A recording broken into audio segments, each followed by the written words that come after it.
আস্তে যা, আস্তে যা, আস্তে যা।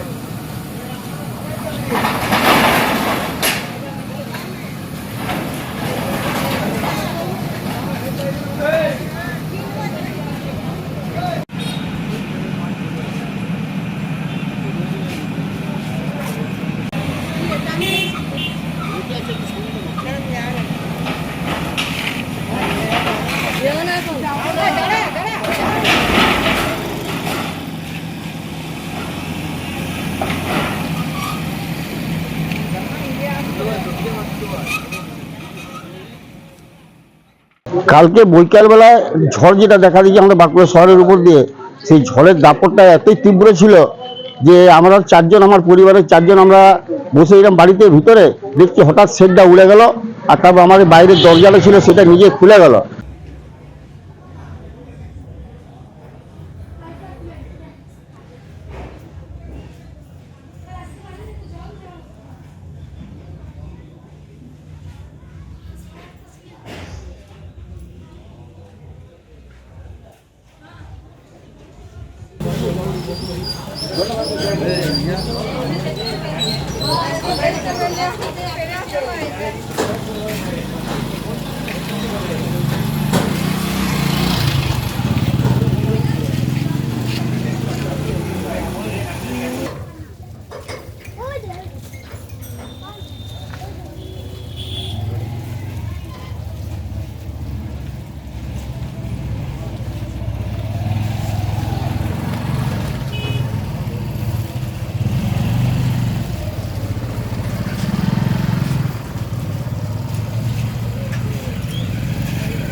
দিনের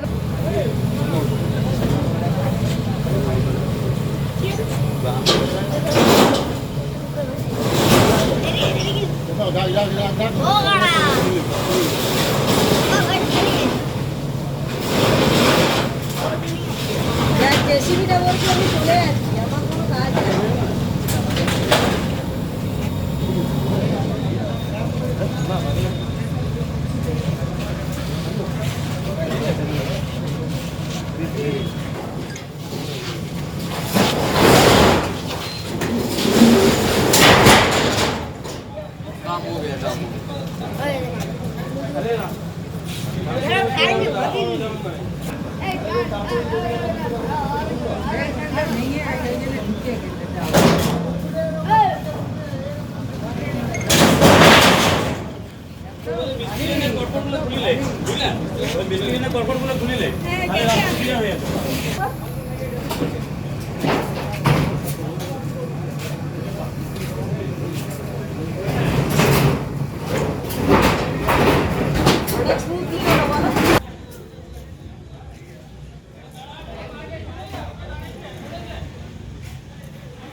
কালকে আমরা ডিজাস্টার ম্যানেজমেন্টকে খবর দিই এবং খবর দেওয়ার পর সিভিল ডিফেন্সের ছেলেরা এসে এবং পুলিশ অফিসাররাও আসেন, এসে দেখে গিয়েছিলেন, কিন্তু কালকে মানে লোডশেডিং থাকার কারণে এবং রাত্রি হয়ে যাওয়াতে এই কাজটি করা হয়নি। কিন্তু গতকাল রাত্রে আরো দুটি গাছ কাটা হয়েছে, যেটা আমাদের ফাঁসিডাঙ্গার মোড়ে আছে, সেই গাছটি কাটা হয়েছিল এবং আমার ওয়ার্ডের ভিতরে একজন গণেশ মালাকারের বাড়ির চাল ঢুকে গিয়েছিল, একটি পাশের বাড়ির অর্জুন গাছের ডাল ভেঙে সেই গাছটিও কাটা হয়েছিল।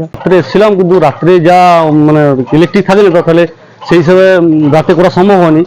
আর তার জন্য সকালে এসেছি, আমাদের কাউন্সিলর ম্যাডামকে সঙ্গে যোগাযোগ করে ওনাকে কালকে আমরা বলে দিলাম যে এটা জেসিপি ছাড়া সম্ভব নয়। তো উনি দেখছি এসে দেখছি যথাযথ জেসিপি রেডি করে রেখেছেন আমাদের জন্য। জেসিপিতে রোপ দিয়ে বেঁধে যাতে কারো কোনো ক্ষতি না হয়, ড্যামেজ না পাশাপাশি হয়, সেই হিসাবে আমরা যতটা সম্ভব পেরেছি রেস্কিউ করার চেষ্টা করেছি।